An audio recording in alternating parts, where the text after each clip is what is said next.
I'm staring at $3 million in cash, and I can't take a single bill.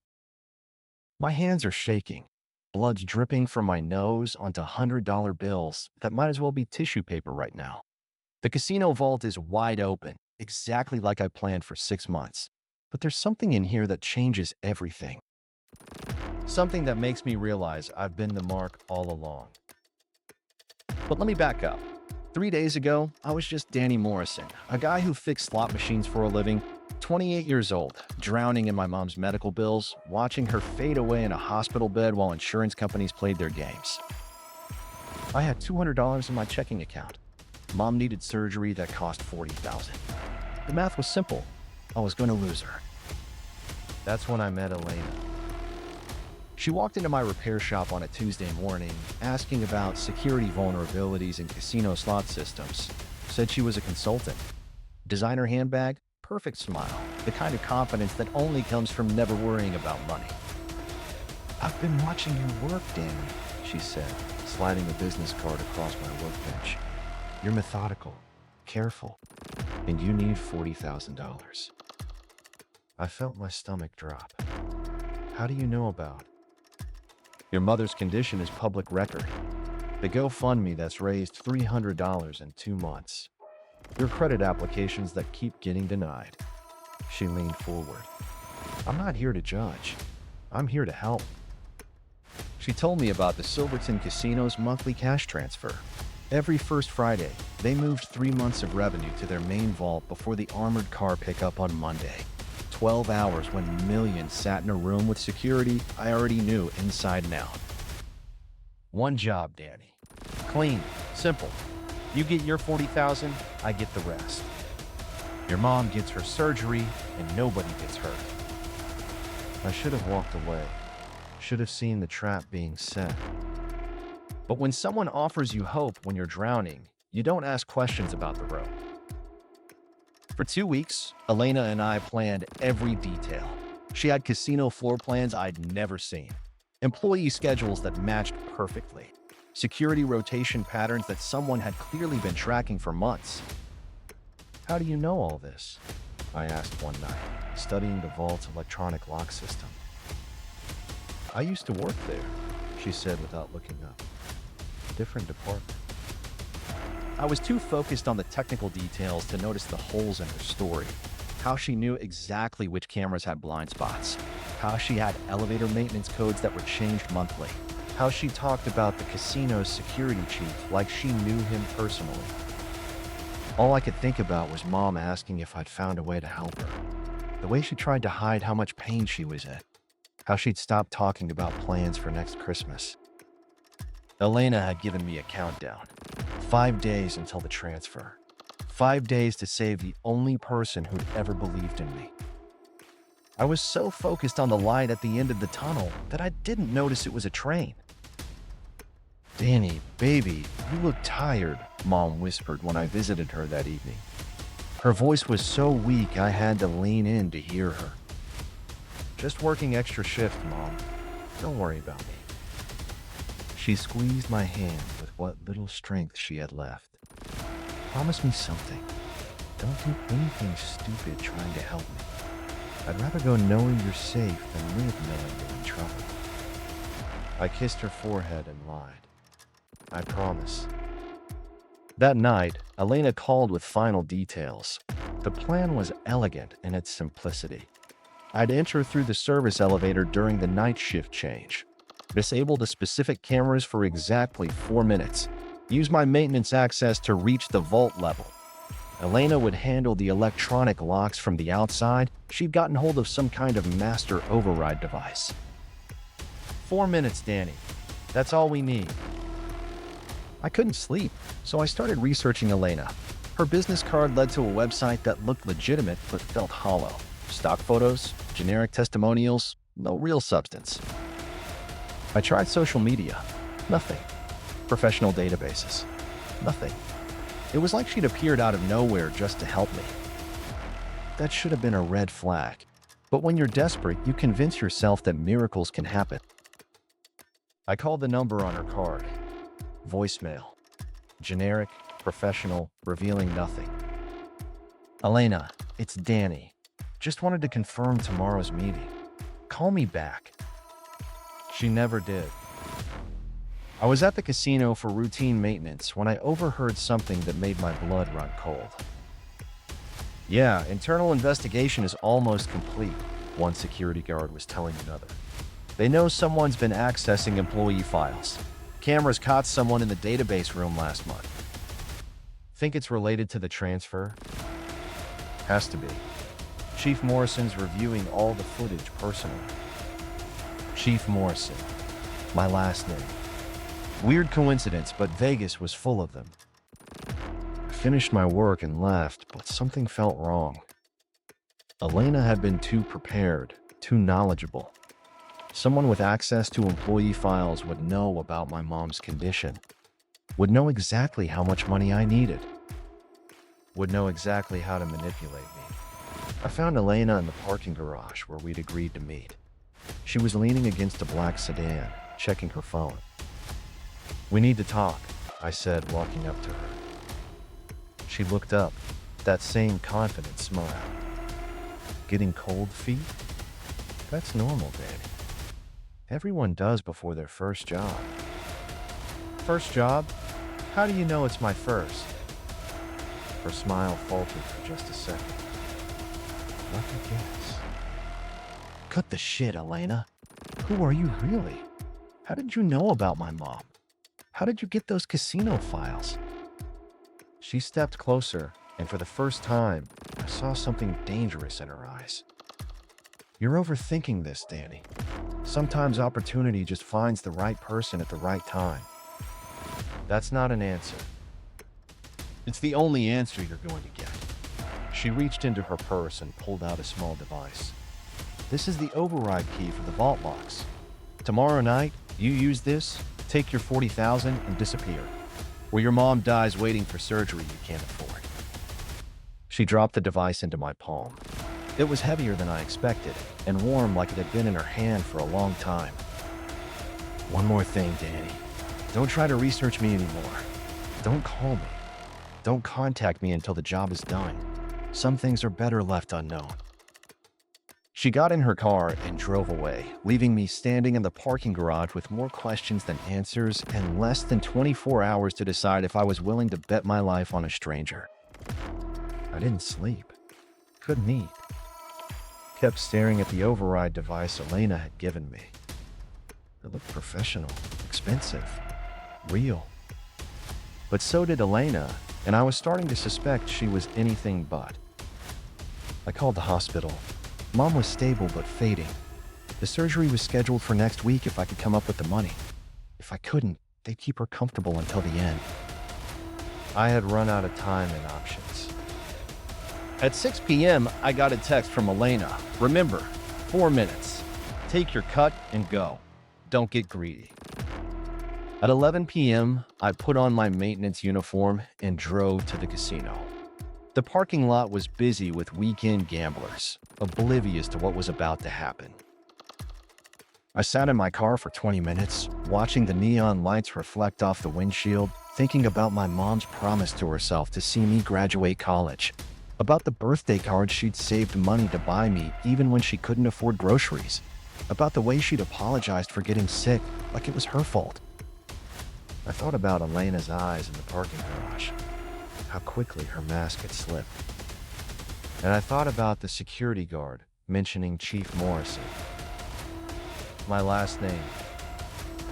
I used my maintenance key to enter through the service entrance. The hallways were dimly lit, filled with the hum of ventilation systems and distant sounds of slot machines. Everything was exactly as Elena had described. The camera blind spots, the guard rotation, the timing. Either she'd done incredible research, or she'd been here before. I reached the service elevator and used my access card. It worked perfectly, too perfectly. As the elevator descended to the vault level, I noticed something I'd missed during planning. A small camera in the corner, its red light blinking steadily. It wasn't on any of the schematics Elena had shown me. The elevator doors opened onto the vault level, and I stepped into a corridor that felt more like a trap than a pathway to salvation. The vault was exactly where Elena said it would be. Massive steel door, electronic lock panel, and no guards in sight. Too easy. I pulled out the override device. It fit perfectly into a port I hadn't noticed before. The lock panel lit up green, and I heard mechanical clicking as the bolts retracted. The door swung open, revealing stacks of cash that represented more money than I'd ever seen in one place. $3 million, just like Elena had said. But there was something else in the vault. Something that made my blood turn to ice. A desk, a chair, a computer terminal, and on the wall a nameplate, Chief Morrison, Security Director. This wasn't just a vault, it was an office. And the last name on the nameplate wasn't a coincidence. It was my father's name. I stepped closer to the desk, my hands trembling. There was a photograph in a silver frame, a family photo, a man in a security uniform, a woman, and a little boy. The woman was my mother, 20 years younger, but unmistakably her. The boy was me. And the man was someone I'd never seen before, but whose eyes I recognized in every mirror. There was a letter on the desk, yellowed with age. My name was on the envelope. I opened it with shaking hands. Danny, if you're reading this, it means you found your way here just like I hoped you would. I'm sorry I couldn't be there to watch you grow up, but I had to disappear to keep you and your mother safe. The money in this vault is yours. It's what I've been saving for you both. The casino job is legitimate. I've been the security chief here for 15 years, preparing for this moment. Elena works for me. She's been watching over you since you were 18, making sure you stayed safe, waiting for the right time to bring you home. Your mother's medical bills are already paid. The surgery is scheduled for tomorrow. Welcome to the family business, son. I dropped the letter. My legs gave out and I sat down hard on the vault floor, surrounded by more money than I'd ever imagined and the truth I'd never expected to find. Elena hadn't been manipulating me. She'd been protecting me. The whole setup, the perfect information, the convenient timing, it was all real, but not the way I'd thought. Hello, Danny. I looked up to see Elena standing in the vault doorway, but she looked different, tired, older, like she'd been carrying a weight for years. You're not a consultant, I said, my voice barely a whisper. No, I'm a private investigator. Your father hired me to keep you safe after he had to disappear. Disappear from what? She sat down on the floor next to me, something she never would have done during our planning sessions.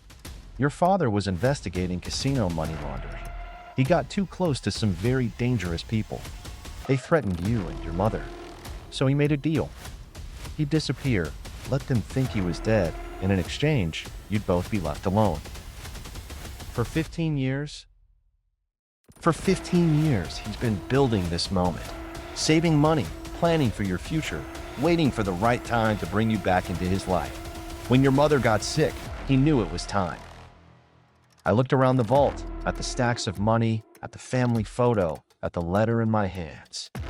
So this was all real. The most real thing in your life, Danny. Your father loves you. He's been watching over you from a distance, making sure you grew up safe and strong. And now he wants to give you everything he couldn't give you as a child. I stood up, looking at the $3 million that was apparently mine by right, not by theft. The money that could save my mother, set us up for life, and reunite me with a father I'd never known existed. Where is he? Upstairs. He's been the security chief this whole time, watching the cameras, making sure nothing went wrong tonight. He wanted to see if you'd go through with it, if you'd risk everything for your mother. And if I hadn't, then you weren't ready. But you are, Danny. You're exactly the son he hoped you'd become. The sirens I'd heard earlier weren't for us. They were for the casino across the street, where a real robbery was taking place. The blood on my face wasn't from violence. I'd been so nervous I'd given myself a nosebleed. Everything I thought was falling apart was actually falling into place. But there was still one more twist waiting.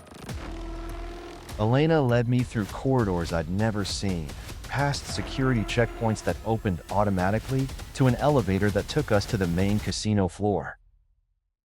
"He's been watching you work here for 2 years," she said as we walked. "Every maintenance call, every repair. He was so proud of how thorough you were, how honest. Even when you were desperate, you never stole so much as a quarter from a machine." We walked through the casino floor, past slot machines and blackjack tables, toward the security office. I could see him through the glass window before we entered.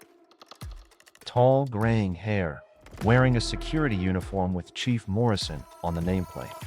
He looked exactly like the man in the photograph, aged by 15 years of separation and regret. He turned when we entered, and I saw my own eyes looking back at me. "Hello, son."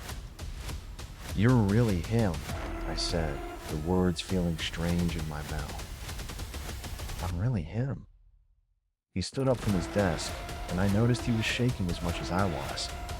"I know you have questions." "Why now? Why this way?" He gestured to the monitor showing the casino floor. "I've been watching you for years, Danny. Watching you grow into a man I could be proud of. But I also watched you struggle. Your mother's illness, the bills, the way you were drowning, but too proud to ask for help from anyone. You could have just sent money."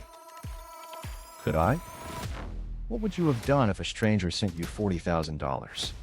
You'd have investigated. You'd have found out about me. And if you could find me, so could the people who wanted me dead." He was right. I would have dug until I found the truth, and I might have put all of us in danger. "So you created an elaborate heist scenario to give me money that was already mine?" "I created a test," he said quietly, "to see if you'd risk everything for someone you love, to see if you had the courage to do what was necessary when everything was on the line." "There's something else," he said, pulling out a folder. "Your mother's medical bills. They were paid 3 months ago." I stared at him. "What?" "I've been covering her treatment since the diagnosis. The hospital has been instructed to make it look like you still owe money, to maintain the illusion that you needed to take desperate measures." The room spun. She's been worrying about money for months, apologizing for being sick, feeling guilty about the cost. She knew, Danny. The words hit me like a physical blow. She knew. She knew about the bills being paid. She knew about the fake debt. She knew about tonight. He opened the folder, revealing hospital records, payment confirmations, and at the bottom, a letter in my mother's handwriting. She's been part of this from the beginning. The test wasn't just for you. It was for us. To see if we could be a family again. I read the letter with trembling hands. My dearest Danny, if you're reading this, it means you found your father and discovered the truth about tonight. I'm sorry for the deception, but it was necessary. Your father and I never stopped loving each other, even when he had to disappear. We've been in contact for years, planning for this moment when we could be a family again. The surgery is tomorrow, and it's already paid for. The recovery will be long, but we'll have time to heal together, all three of us. You chose to risk everything for love tonight, just like your father did 15 years ago. That's how I know you're ready to hear the truth. Your father isn't the only one who's been watching over you. I've been preparing you for this moment your entire life, making sure you grew up to be the kind of man who would choose family over safety, love over money, courage over comfort. Tonight wasn't about stealing money, Danny. It was about claiming your inheritance. Not just the money, but the family you never knew you had. I love you, and I'm proud of you. See you tomorrow for the beginning of our real life together. Mom.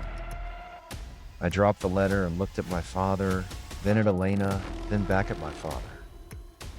How long have you all been planning this? 18 years, Elena said. Since the day you turned 10 and asked your mother why you didn't have a father like other kids. Every maintenance job at this casino, I said. understanding dawning. Every repair call, every training session, you were preparing me. To understand the security systems, yes, but also to understand responsibility. To see how you handled pressure, how you treated people, how you approached problems. And Elena has been your guardian angel since you were 18. Every job opportunity that came your way, every scholarship you mysteriously qualified for, every time you barely avoided trouble, that was Elena watching over you. I thought about all the near misses in my life. The scholarship that appeared when I couldn't afford college. The maintenance job that opened up just when I needed work. The apartment I'd gotten despite bad credit. My entire life has been orchestrated. Not orchestrated, my father said. Protected, guided, prepared. But the choices were always yours. We couldn't make you into a good man, Danny. We could only create opportunities for you to show us who you really were. The next morning, I sat in the hospital room watching my mother wake up from surgery. Successful surgery. Surgery that had never been in doubt. She opened her eyes and smiled at me, then looked past me to the doorway where my father stood in civilian clothes, holding flowers. "Hello, beautiful," he said, walking into the room. "Hello, stranger," she replied, but her smile was radiant. I watched my parents see each other for the first time in 15 years, and I realized that the fortune I thought I was stealing was nothing compared to what I'd actually gained.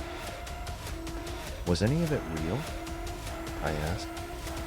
"The danger, the desperation, fear?" "The love was real," my mother said, reaching for both our hands. "The fear was real. The hope was real. The rest was just theater." "Expensive theater," I said, thinking about the $3 million in the vault. "That's your inheritance," my father said. "Money I've been saving for 15 years, waiting for the right moment to give it to you. Money that's legally yours, ethically yours, and now practically yours." 6 months later, I was still processing everything that had happened. Mom had made a complete recovery. Dad had officially returned from the dead, with Elena's help in creating the necessary paperwork and explanations. We had family dinners now, awkward at first, then gradually more natural. We talked about the 15 years we'd lost, the lies that had been necessary, the love that had never wavered. I'd kept working at the casino, but now as an assistant security manager, learning the family business in a different way. The money sat in a trust fund, earning interest, waiting for us to decide what to do with it. "Do you regret it?" I asked my father one evening as we watched the sunset from the casino parking lot where I'd once sat in my car, desperate and alone. "Which part?" "The lies, the manipulation, the elaborate deception." He was quiet for a long moment. "I regret that it was necessary, but I don't regret protecting you. I don't regret the result, and I don't regret getting my family back." "What about you?" he asked. "Do you regret it?" I thought about the fear, the confusion, the moment when I'd thought I was betraying everything I believed in. I thought about the relief of discovering the truth, the joy of finding my father, the peace of knowing my mother was safe. "I regret that I didn't trust you," I said, "but I don't regret the journey." 3 weeks later, I was cleaning out my father's security office when I found something that changed everything one last time. A case file with my name on it. Inside, surveillance photos of me from the last 10 years. Reports from Elena detailing my activities, my relationships, my character development, and at the bottom, a psychological evaluation. Subject shows strong moral compass, willingness to sacrifice for family, and tendency toward heroic behavior when pressured. Recommend proceeding with Operation Reunion. Operation Reunion. It had a code name. But there was something else in the file. Something that made my blood run cold. A second psychological evaluation, dated just 3 months ago. Subject has been thoroughly prepared for recruitment into family business. Moral flexibility has been tested and confirmed. Recommend proceeding with Phase 2, Criminal Enterprise Integration. Criminal enterprise integration. I stared at the file, my hands shaking. There was more. Bank records showing suspicious transactions. Shipping manifest for items that didn't match legitimate casino operations. And at the bottom, a business card I recognized. Elena's card, but this time it didn't say consultant. It said cartel liaison. I heard footsteps in the hallway and quickly closed the file, slipping it under my jacket. My father appeared in the doorway, smiling. Find anything interesting? Just old employee records, I said, forcing a smile. Nothing important. But as I walked out of the office, I realized that the neon thief story wasn't over. It was just beginning. And this time, I really was going to be the criminal.